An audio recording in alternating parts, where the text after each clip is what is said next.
नमस्कार, मैं हूं अनीता सिंह। न्यूज़ 21 में आप सभी का बहुत बहुत स्वागत है। दोस्तों, किसी ने खूब कहा है, मंजिलें उनको मिलती हैं जिनके हौसलों में जान होती है। सिर्फ पंखों से कुछ नहीं होता दोस्तों, सिर्फ पंखों से कुछ नहीं होता दोस्तों, हौसलों से उड़ान होती है। यानी किसी भी उड़ान को उड़ने के लिए पंखों की कतई ज़रूरत नहीं है और इस बात को साबित कर दिया है हमारे बीच मौजूद ऐसी ही एक शख्सियत ने, जो अपनी इस उड़ान को भरने के लिए निकले हैं जर्मनी से इंडिया के सफ़र पर। आकाश जी, जैसा कि आपने हमें बताया था कि आप जब इस मिशन पर निकले, जर्मनी से इंडिया तक का जो आपका सफ़र रहा, ये मतलब हमारी तो सोचते से ही एक बार को रूह कांप जाएगी, या किसी भी एक आम आदमी की, क्योंकि बाय रोड बाय बाइक, और शायद आपने इस सफ़र की शुरुआत मार्च में की थी और अब तक यानी कि आप सफ़र पर ही हैं, ये आपका कंटिन्यू, आपने विराम नहीं दिया है। सो आपने इस जर्नी को नाम दिया है जर्नी टू शून्य। तो ये क्या है, इसके बारे में पहले आप कुछ बताएं हमें। वेल, बाइक चलाने का शौक मुझे लगता है सभी लड़कों को होता है, मुझे भी था। और सोचा था मैंने कि किसी दिन जब लगेगा कि जीवन के उस पड़ाव पे, इस मुकाम पे पहुंच गए हैं, तब मैं एक बार बाय रोड इंडिया जरूर जाऊंगा, बिकॉज मैं काफ़ी सालों से इंडिया से बाहर हूँ। तो सोच के रखा था कि इंडिया जाऊंगा बाय रोड और फिर डेफिनेटली बाय बाइक जी। जब ये सोचा था, जब एज भी डिफरेंट थी और अप्रोच डिफरेंट थी जी। और जब वो मौका आया कि अब इसको करना चाहिए, तब मैंने अपनी जर्नी को नाम दिया शून्य। इसका रीज़न था कि जर्नी मुझसे शुरू के मुझ तक पहुँचती है। वाह। तो शून्य को अनुभव करना था, क्योंकि जब तक शून्य नहीं होंगे सत्य नहीं मिलेगा जी। तो सोचा था इस पूरी जर्नी में काफ़ी समय अकेला बिताने को मिलेगा जी। अपने आप से बात होगी। तो यही इसका रीज़न था नाम की शून्य। तो आपको इस चीज़ के लिए प्रेरणा कहाँ से मिली? आप कैसे इंस्पायर्ड हुए? किस मोटिवेशन के थ्रू आपने ये तय किया कि आपको आना ही है? खैर, मैं जैसे योगी हूँ, मैं जितना योग का मुझे अनुभव मिला है गुरुओं से और अपने बड़ों से, तो मैं जर्मनी में और यूरोप के काफ़ी देशों में योग और साधना पे काम करता हूँ। और जब मैं अक्सर जब अपने आप से मिलना होता है तो मैं एकांत में चला जाता हूँ जी। और इस बार मैंने सोचा था कि पहाड़ों में और गुफाओं में कुछ समय बिताना अकेले। तब मैंने इसको इस तरीके से कर दिया कि क्यों ना ऐसा किया जाए कि एक लंबा सफ़र किया जाए और उसी दौरान रास्ते में इस तरह की जो भी साधना वगैरह वो भी हो, और योग और साधना को और अद्वैत दर्शन को दुनिया के दूसरे देशों में जिनसे भी संभव हो सके, जिनसे मिलना हो, उनके साथ साझा किया जाए जी। यहीं पे एक मुझे चंद लाइन याद आ रही है कि मंजिलें क्या हैं, रास्ता क्या है। मंजिलें क्या हैं, रास्ता क्या है, हौसला हो तो फासला क्या है। तो ये आपके सिर्फ हौसले से ही प्रूव हो पाया है कि आपने हौसले के दम पर इतनी बड़ी जर्नी जो आप अभी चली रही है आपकी, तो ये आप कर पाए हैं। तो मैं आपसे ये जानना चाहूँगी, पहले तो कुछ आपकी बेसिकली आप इंडिया से हैं और मध्य प्रदेश से हैं, महाकाल की नगरी उज्जैन से शायद आप बिलोंग करते हैं, बोर्ड आपका बॉचअप सब वहीं से है। तो कुछ आपकी पारिवारिक पृष्ठभूमि के बारे में बताइए। अभी आपके परिवार में कौन कौन लोग हैं? मैं दक्षिण भारतीय पृष्ठभूमि से संबंधित हूँ। मेरे माता पिता दक्षिण भारतीय, मैं भी दक्षिण भारतीय, लेकिन मेरा जन्म उज्जैन डिस्ट्रिक्ट के पास नागदा एक शहर है, वहाँ पे हुआ। हाँ जी। स्कूलिंग मेरी वहीं पे हुई थी और फिर आफ्टर 12 काम धंधे के सिलसिले में सब कोई अपना घर छोड़ते हैं, मुझे भी अपनी जन्मभूमि छोड़नी पड़ी। आपने देश ही छोड़ दिया। हाँ, शुरुआत वैसी हुई थी कि भाई नागदा छोड़ा, इंदौर से मुंबई, फिर मुंबई से अब्रॉड, और फिर वो रुका नहीं, चलता गया। फिर बाकी कॉन्टिनेंट्स में जाते जाते फिर मैं यूरोप में सेटल्ड हो गया हूँ, जर्मनी में। जैसे कि आप अपना योग पर आपकी बहुत बड़ी पकड़ है, आप काफ़ी सालों से योग सिखा रहे हैं, बहुत अच्छे योग इंस्ट्रक्टर हैं जर्मनी में, आपने अपना स्टूडियो बनाया है। तो ये योग के लिए आप कैसे प्रेरित हुए? खैर, मैं बचपन से ही, अब नागदा गांव था, वहाँ पे जिम वगैरह तो होते नहीं थे जी। और अगर आप लोग भी शायद अवेयर हो इस शब्द से, तो अखाड़े वगैरह होते थे। हाँ जी, बिल्कुल। तो हम लोग अखाड़ों में ही जाते थे और फिर मैं थोड़ा स्पोर्ट्स में मेरा रुझान ज़्यादा था। तो योग आसन वगैरह हम करते थे कुश्ती के पहले, स्ट्रेचिंग वगैरह। तो उस समय पे पता नहीं था कि जो ये मैं कर रहा हूँ ये योग के आसन ही है। फिर समय के साथ जब उम्र बढ़ी और फिर लगने लगा कि हाँ, तो उसमें मेरा बहुत इंटरेस्ट था। फिर जब और बड़े हुए और एक समय ऐसा आया जब कभी कभी जीवन में बहुत सारी परेशानियां आती हैं या परीक्षाएं आती हैं जी।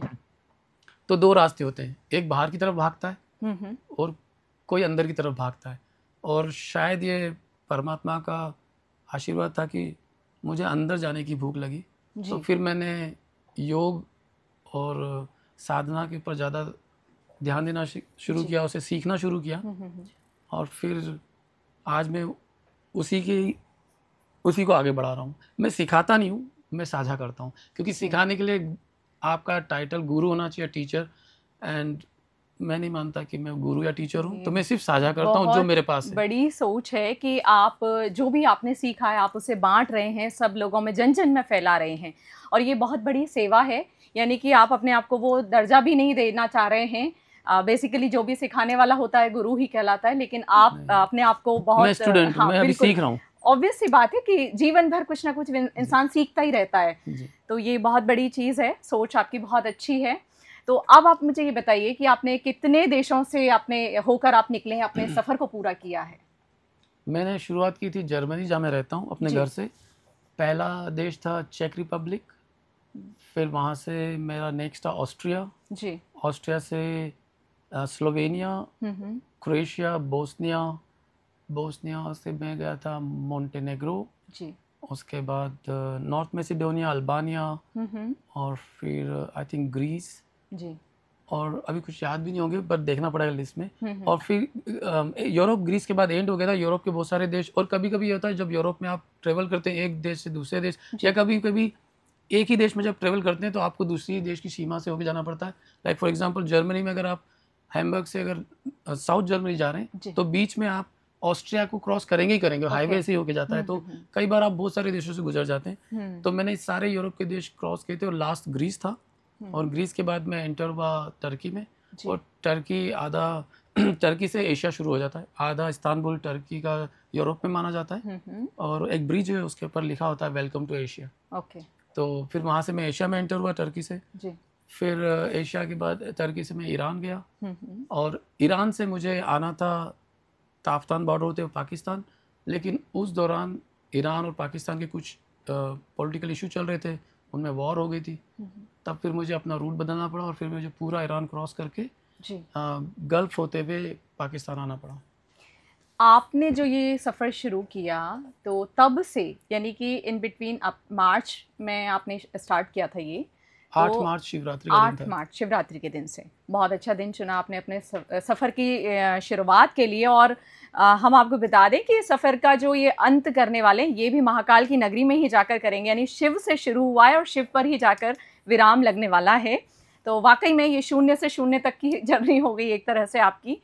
तो इस बीच आपके अनुभव कैसे रहे, क्योंकि पूरे ही हम विश्व की पृष्ठभूमि में देखें तो काफ़ी कुछ चेंजेस हुए हैं, काफ़ी कुछ ऐसे हादसे हुए, घटनाएं घट रही थी उस दौरान। तो आपने किन किन चीज़ों को फेस किया? जैसे हमारी मानसिकता होती है कि हम ज़्यादा जो नकारात्मकता होती है ना वो ज़्यादा दिखने में आ जाती है।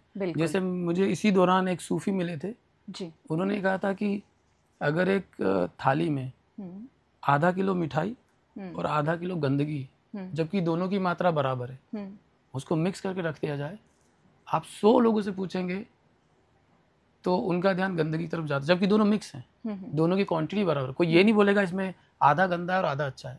तो ये हमारी एक सोच होती है, जिस सोच, इस जर्नी ने सोच बदल दी मेरी, क्योंकि मैंने ये देखा है कि दुनिया बहुत सुंदर है और बहुत प्यार से भरी है, बहुत प्यार से भरी है।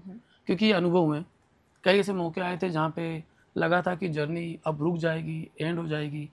फिजिकली, मेंटली, इमोशनली जब चैलेंजेस आए तो कोई ना कोई आया जिसने मदद की, हाथ थामा, और वो स्ट्रेंजर थे, अनजाने थे, दूसरे देश में थे, भाषा का प्रॉब्लम होता था, या सपोज करो ईरान में 50 सालों से पाबंदी है, बंदिश है जी, तो वहाँ पे आप करेंसी चेंज नहीं करा सकते, अपने क्रेडिट कार्ड यूज़ नहीं कर सकते, एंड आप बाहर से पैसा नहीं मंगा सकते, बहुत सारी ऐसी ट्रबल्स थी। तो लोकल लोग कैसे आगे आए, तो अगर देखा जाए तो प्रॉब्लम्स बड़ी थी कि आप एक फॉरेनर हैं, दूसरे देश में हैं और उस देश में युद्ध चल रहा है जी। उस समय इजराइल और ईरान का वॉर हो गया था। तो बावजूद उसके लोग आपको लग रहा है प्रॉब्लम बड़ी है, and then suddenly you see कि अरे ये कैसे हो गया, किसने किया। तो ये उन लोगों ने किया जिनको आप जानते तक नहीं और उनसे फ्यूचर में शायद कभी मिलेंगे भी नहीं, मुलाकात भी नहीं होगी। हाँ। तो हर दिन मुझे लगा कि मैं कितना कम जानता हूँ।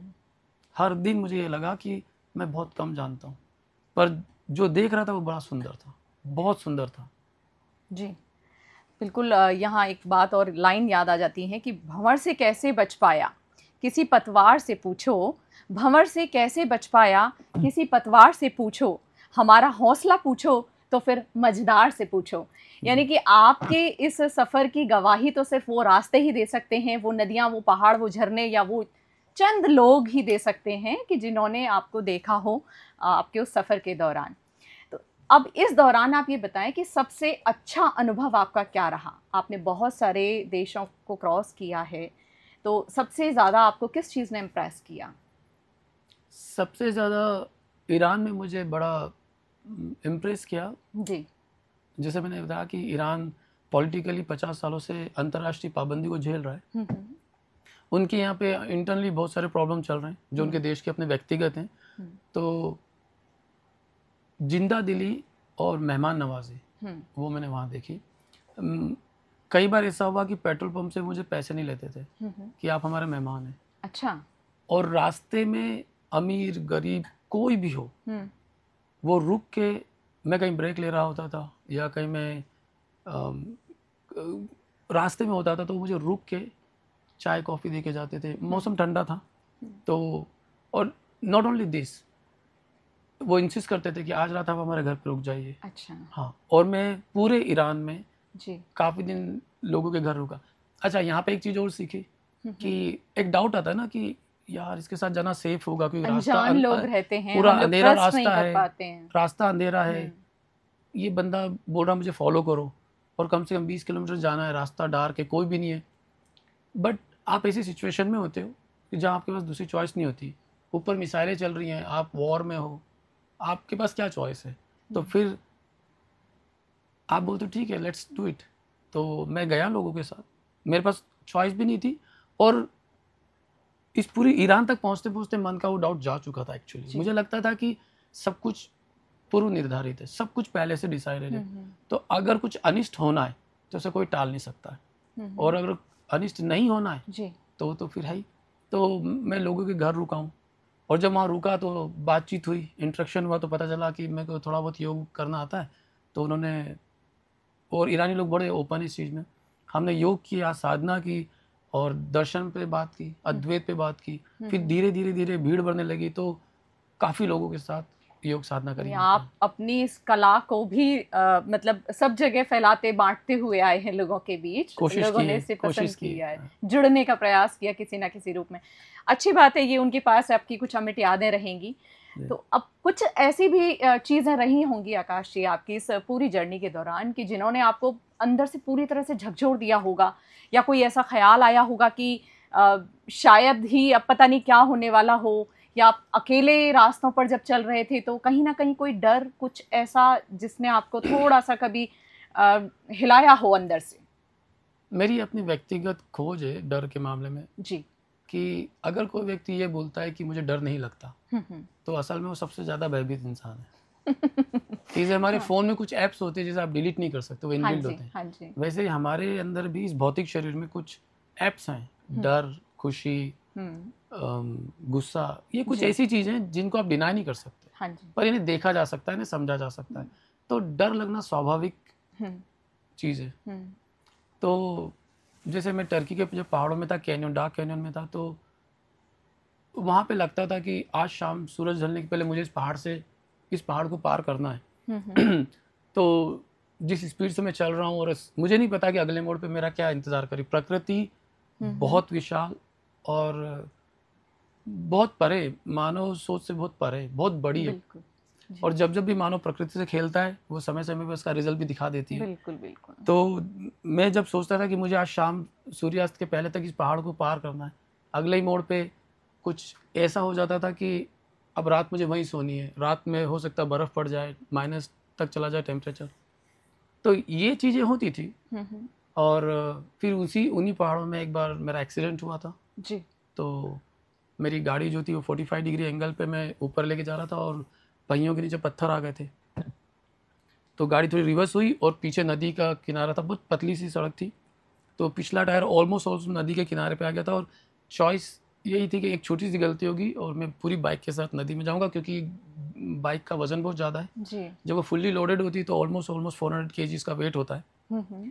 बट शायद नियति ने वहाँ पे भी बचा लिया और मैं दूसरी तरफ मैंने अपने आप को गिराया पर्पसली और उसमें मेरा ऑयल टैंक फट गया था। तब मुझे चोटें लगी थी थोड़ी, तो मुझे लगा था कि अब यहाँ पे जर्नी का अंत हो गया है। तो वहाँ आपको किस तरह से हेल्प मिली, आप क्या कह सकते हैं उसके बारे में? क्योंकि जब चोट लगी थी उसके बाद मैंने थोड़ा सा, क्योंकि आदमी का एड्रेनलिन बढ़ जाता है उस समय, वो देखता है चीज़ों को कंट्रोल करने की कोशिश करता है, और जब मैंने देख लिया था कि मैं और बाइक सिक्के रहे, उसके बाद जब मैं बैठा था कि चलो अब सांस लेते हैं, उसके बाद मैं थोड़ा अनकॉन्शियस सा हुआ और फिर देखा कि बाइक भी सुरक्षित है, मैं भी सुरक्षित हूँ, एक गाँव में हूँ। और फिर दो लड़के थे और उन लोगों ने मेरी मदद की मेरी बाइक को सुधारने में। तो अगर मैं इसको भौतिक रूप से बात करूं, सांसारिक रूप से बात करूं, तो मैं ये बोलूँगा कि 2 टर्की लड़के थे, इंजीनियर थे, वो वहाँ से गुजरे और उन्होंने मेरी मदद कर दी जी। और अगर मैं इसको आध्यात्मिक रूप से देखूंगा तो उन दिनों 10 दिन तक मैंने किसी इंसान को उस तरफ नहीं देखा था। मैं अकेला ट्रेवल करता था, 5-5 दिन 6-6 दिन में किसी भी व्यक्ति को नहीं देखता था, सुनसान सड़कों पे होता था। उन दोनों व्यक्ति का आना, मेरी बाइक को रिपेयर कर देना, मुझे वापस फिट कर देना और मेरी जर्नी पे आगे भेजना, मैं ये बोलूँगा कि मैं ईश्वर से मिला हूँ। तो क्या वो, जैसे कि आपकी बाइक बहुत ही थोड़ी स्पेशल है और हर आम मैकेनिक उसको सही नहीं कर सकता है, तो क्या वो उनके लिए उतना आसान रहा? यही तो सोचने वाली बात है कि जी। 2 आदमियों का आना जी एक इंसिडेंस हो सकता है, लेकिन ऐसे लोगों का आना जो महारत रखते हो उस चीज़ को सुधारने में, तब यहाँ पे मैं अपने आप को मैं बचूंगा इस चीज़ से डिबेट करने में कि हाँ हो सकता है। मैं यही बोलूँगा कि वो खुद नहीं आता, वो किसी को भेज देता है। बिल्कुल, कहते हैं कि भगवान हमेशा मदद के लिए आगे आते हैं, वो हाथ बढ़ाते ज़रूर हैं, बस ज़रूरत होती है हमें पहचानने की। और भगवान हर जगह तो जा नहीं सकते, या रूप क्या है किसी ने नहीं देखा है, लेकिन वो किसी ना किसी रूप में, चाहे वो कोई भी हो सकता है, इंसान हो, जानवर हो, नेचर हो, कुछ भी हो सकता है XYZ, लेकिन वो आपको अपना परिचय दे देते हैं। तो आपने साक्षात वो चीज़ें महसूस की हैं? एक बार नहीं, कई बार इस पूरी यात्रा के दौरान?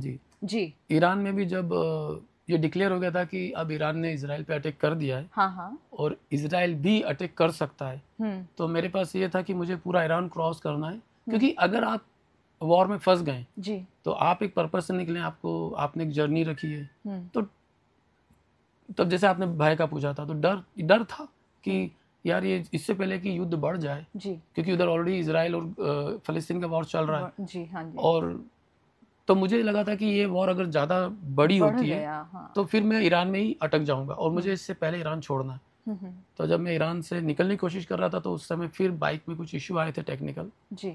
और वो भी एक बहुत सुनसान रोड थी, और मेरा था टारगेट कि अराउंड 130 किलोमीटर मुझे जाना है सूर्यास्त के पहले। शाम 5:30 का समय था और एग्जैक्ट उस टाइम पे बाइक में कुछ इश्यू आया और बाइक बंद हो गई। और मैं देख रहा था कि अब सूर्य ढलने वाला है, अंधेरा हो जाएगा जी। तो नॉर्मली जब होता है तो अटैक्स बढ़ जाते रात में। तो मैंने सोचा अब क्या होगा। अगेन आपने डर पूछा था, तो डर के भाव आए थे। पर मैं उसे जाके देख रहा था, स्वीकार रहा था, और तभी एक सडनली कहीं से एक व्यक्ति आया, वो अपोजिट डायरेक्शन में जा रहा था, वो वापस पलट के आए, उन्होंने मुझे अपनी कार से मेरी बाइक को टो किया और मुझे एक सुरक्षित स्थान तक पहुंचाया जी। और तो ये से बहुत इंसिडेंट्स हुए। मैं वही सोच रहा था ये व्यक्ति कौन है, कहाँ से आया, अचानक कैसे आ गया, दूर दूर तक कोई व्यक्ति नहीं था, ये अचानक कहाँ से आया। तो अब ये हो सकता है कि आप देखने सोचने वाले बोलेंगे कि हाँ ठीक है ड्राइव कर रहा होगा, आ गया होगा, यही हुआ होगा, भौतिक रूप से सांसारिक रूप से यही है। पर मैं इसको उस रूप से देखना चाहता हूँ कि मैं 4-5 घंटे अकेला था और ऐसा व्यक्ति आ जाना, और मैं यही बोलूंगा कि परमात्मा ही आया किसी था। चमत्कार से कम नहीं लगता है, जब ये हम खुद वही व्यक्ति समझ सकता है उन चीज़ों को जो उस दौर से गुजर रहा हो, उसने खुद ने जो चीज़ें उस वक्त अनुभव की हुई हों। बिल्कुल सही बात है। आकाश जी, हम ये भी जानना चाहेंगे कि आप जिस तरह से बाइक पर देखिए कैसे आप चल रहे हैं अपना पूरा लगेज लेके, तो आपने इन दिनों में सरवाइव कैसे किया? खाने पीने का कैसे आपने अपनी इंतज़ाम किए? क्योंकि आपने जहाँ जहाँ स्टे किया, कई जगह आपने बताया जो केव्स थी वो बहुत डार्क केव्स जो थी, काफ़ी कुछ आपने बताया है उनके बारे में, तो बहुत ही भयानक सी हैं वो। हाँ जी, जहाँ मतलब लाइट भी आप चाह के भी कितनी रोशनी कर लें शायद वहाँ कुछ नहीं दिखाई देगा। तो आपने कैसे सरवाइव किया है? प्लस एक तो सिचुएशन, जगह, और दूसरा आपने कि अपने जीविका के लिए आपने अपने आप को, कहते हैं ना कि मशीन को चलाने के लिए, किसी भी गाड़ी को चलने के लिए पेट्रोल तो लगता है, तो आपने खाने पीने की कैसे क्या व्यवस्थाएं की अपनी? मैं इस जगह अपने परिवार को शामिल करना चाहूँगा। हाँ जी। जब मैंने ये बोला था कि हालांकि मेरा परिवार जानता है कि मैं कई बार साधना करने के लिए एकांत में चला जाता हूँ। हाँ हम जर्मनी में ही ऐसी जगह कोई नहर है कहीं, तो मैं 2-4 दिन के लिए एकदम एकांत में चला जाता हूँ, फ़ोन वोन सब बंद करके जी। और वो जानते हैं इस चीज़ को। पर इस बार जब मैंने कहा कि मैं लंबे यात्रा पे जाना चाहता हूँ तो मेरे परिवार, मेरी पत्नी ने, मेरे बच्चों ने उसमें पूरा मेरा साथ दिया। तो मेरी वाइफ ने कुछ सूखा खाना बना के दिया था जिसे आप बना सकते हैं, जैसे अगर उपमा और राइस वगैरह, तो उन्होंने रोस्ट करके मुझे दिया था कि मैं कहीं पे भी, मेरे पास थोड़ा सा चूल्हा होता है, आग जलाने की सामान होता है, ये सब आप लेके ट्रैवल कर रहे थे? टेंट है, सोने की जो चीज़ें, क्योंकि आपको पता नहीं कि आप कहाँ पे हो। सफ़र ऐसा बोलते हैं कि ये मेरी अपनी लाइन है कि जब हम हॉलीडे पे जाते हैं तो हम प्लान करते हैं कि इस होटल में रुकेंगे, कब जाएंगे, कौन सी फ्लाइट से जाएंगे, कब आएंगे। लेकिन जब जर्नी में होते हो तो journey plans for you, surprises, वो अनसर्टेन होता है सब कुछ, कब कहाँ क्या आ जाए कुछ तो नहीं कह सकते। मैंने अपने साथ इस तरह से कुछ सूखा खाना रखा था कि जिसको सिर्फ गर्म पानी करके खा लिया जाए, लेकिन वो कोशिश की थी कि न्यूट्रिशन वाला खाना हो, हेल्दी खाना हो, मैगी वेगी टाइप नहीं था। तो उससे जो ऊर्जा, जरूरी ऊर्जा मिल जाती थी। और जब मैं कहीं कोई गांव या ऐसा कोई क्रॉस कर रहा होता था तो वहाँ से कुछ भी फल वल लेके खा लेता था। बट जब पहाड़ों में होता था या ऐसी रेगिस्तान में होता था तो फिर खाना बना लेता था मैं खुद। पर यह है कि डेफिनेटली तब वो सर्वाइवल टाइप का होता है, तो आप ऐसा राजस्थानी थाली नहीं मिलेगी आपको वहाँ पे ऑब्वियसली। लेकिन ये भी बहुत बड़ी बात है कि मतलब बहुत लिमिटेड सोर्सेज में हमने अपने आप को कैसे सरवाइव करके और यहाँ तक लेके आए हैं। तो कुछ और ऐसी बातें खास जो हम इस सफ़र के दौरान वाली जो आप शेयर करना चाहें कि जैसे आपने वहाँ के कल्चर को देखा, जगह जगह अलग अलग कंट्रीज़, क्या वहाँ की बेस्ट थिंग है, क्या आपने अडॉप्ट की, आप चाहते हैं कि जो लोगों को भी देखना, सुनना, समझना चाहिए?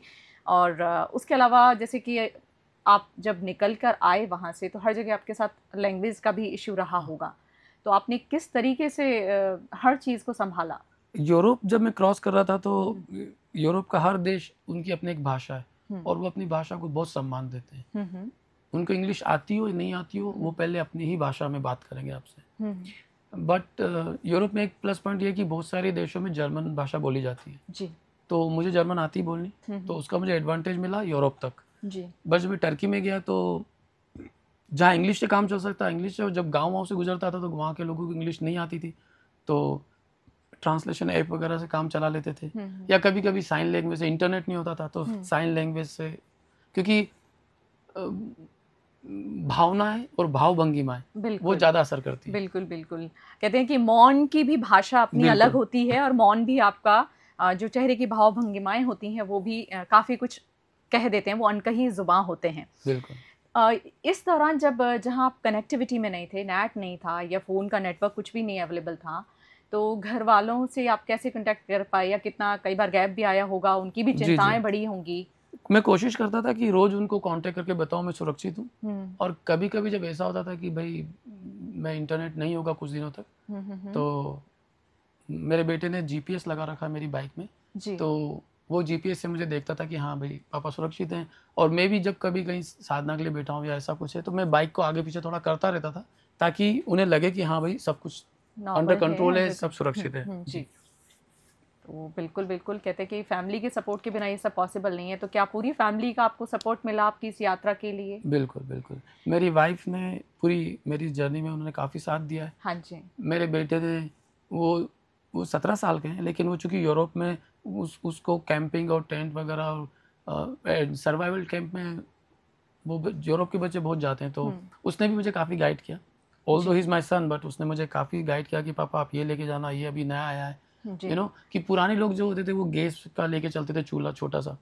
अभी उसने मुझे अपडेट किया था कि आप केमिकल वाला लेके जाओ। जनरेशन है तो एडवांस चीजें ही उन्होंने सजेस्ट की। अब जैसे जीपीएस, ऑनेस्टली स्पीकिंग मैं नागदा गांव का हूँ।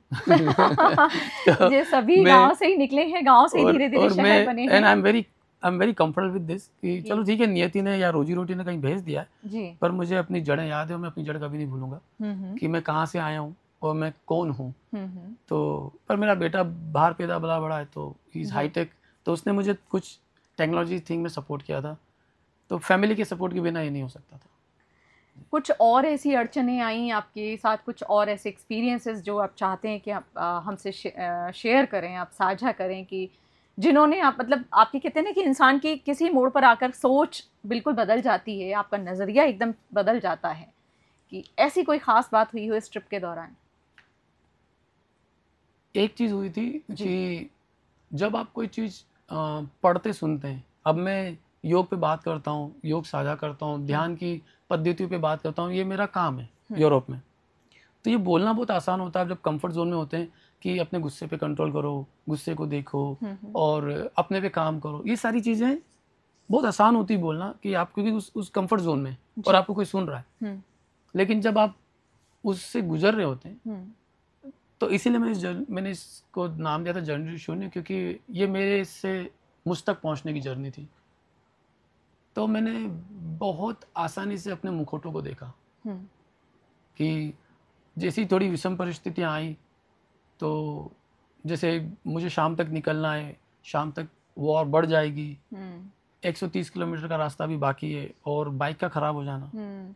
तो मैं कहीं पे कुछ फ्लड वाला भी सीन वो दुबई में हुआ था, इसके बाद फायर का भी जी। तो वो जो उस टाइम कोई था नहीं, मैं अकेले ही था, लेकिन जो फ्रस्ट्रेशन थी, जो मेरा फिजिकल एक्शन था, उसको थोड़े सेकंड के बाद मैं देख रहा था, मैं अपने आप को देख रहा था और मैं ये देख रहा था कि अभी तो आपके जीवन में योग शुरू भी नहीं हुआ है, क्योंकि कोई देख नहीं रहा है आपको, क्योंकि मैंने कहीं पढ़ा था who you are when no one is watching you.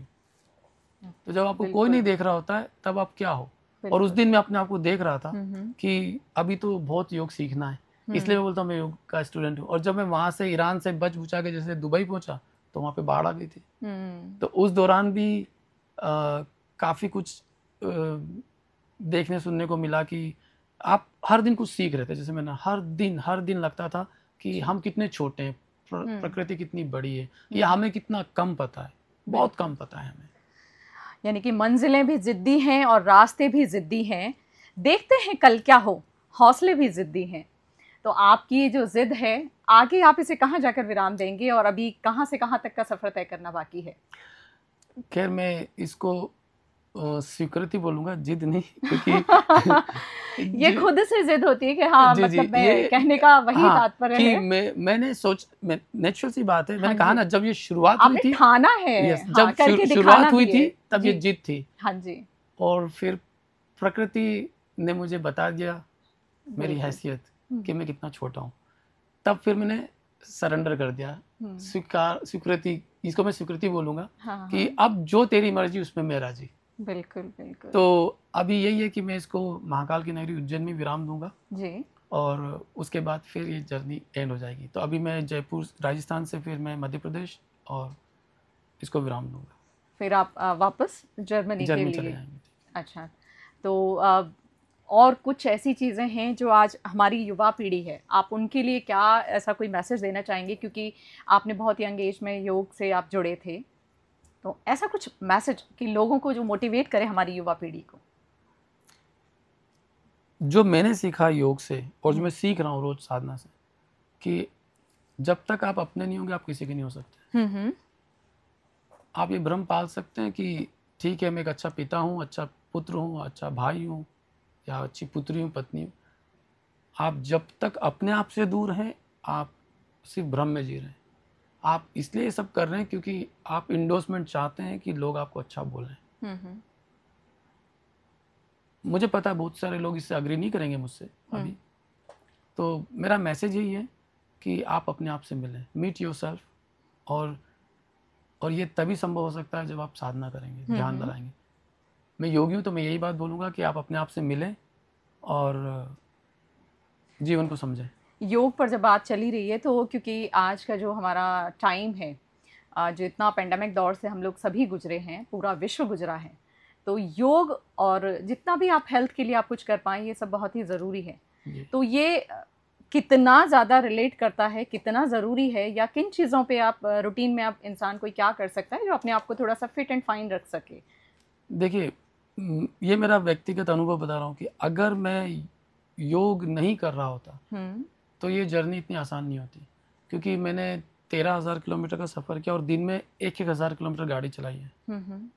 तो नेचुरल सी बात है, आपको बैक पेन होगा, शोल्डर पेन, नेक पेन होगा। हिम्मत भी, मतलब आप मेंटली और फिजिकली दोनों तरह से योग ने आपके लिए आपको सपोर्ट किया है। जब भी कोई ऐसी प्रॉब्लम आती थी तो जैसे मैंने कहा ना कि आप डरना ये आपका स्वाभाविक भाव है, आप डरोगे, लेकिन योग आपको शक्ति देता है उसे जाग के देखने की। और जब आप कोई चीज़ देख लेते हो तो उसको हैंडल दूसरी तरह से कर लेते हो। तो जब भी मुझे डर लगा, योग ने मुझे शक्ति दी कि मैं उस डर को देख सकूं। जब भी मुझे गुस्सा आया, योग से मुझे शक्ति मिली कि अपने गुस्से को देख सकूं। क्योंकि आप गुस्से में सही निर्णय नहीं ले पाते, पर अगर आपने देख लिया कि मेरे को गुस्सा आ रहा है और मैं देख रहा हूँ अपने गुस्से को जी, तो फिर आप उस पर नियंत्रण कर लेते हो, तो चीज़ें सुगम हो जाती हैं। प्रकृति से आप बहुत गहरे रूप से जुड़कर आए हैं कि जैसे आप कुछ हम वीडियोस में भी देख पा रहे हैं कि आपने इतने बड़े बड़े पहाड़ देखे हैं, आपने रेगिस्तान देखे हैं, आपने बाढ़ भी देखी, आपने आंधी तूफान भी देखा है, और आपने स्नो भी देखा है, यानी कि सर्दी, गर्मी, बारिश, तूफान और आग जैसे आप भयानक चीज़ें, और उसके अलावा फिर वो हमारा इंसानी जो कहते हैं ना युद्ध भी आपने देखा है, मिसाइलें आपके सर के ऊपर से जा रही हैं, आप इतने सारे खतरों से निकल कर बाहर आए हैं। तो एक वो आकाश जो उस खुले आकाश में और बिल्कुल निश्चिंत होकर के अपने उस सफ़र पर निकला था, और एक अभी वाले आकाश जो इन सब के बाद हैं, तो कितना बदला हुआ महसूस पाते हैं? आपको कुछ फ़र्क लगता है आपको? मैं इस जगह श्री जलालुद्दीन रूमी का एक उनका सेंटेंस को कोट करूंगा जी। उन्होंने कहा था, रूमी एक ईरान के बहुत बड़े दार्शनिक रहे जी, कि who am I, just my name, rest all is him. उन्होंने हिम बोला, उस हिम में वो ईश्वर का नाम ले रहे हैं या किसी निराकार को बोल रहे हैं, वो उनकी खोज है। आपने जो सवाल पूछा कि जब शुरुआत हुई थी और आज में क्या फ़र्क है, जब मैंने शुरुआत की थी जी, तब मैं चला था। अब मैं बोलता हूँ who am I, just my name, rest all is unknown.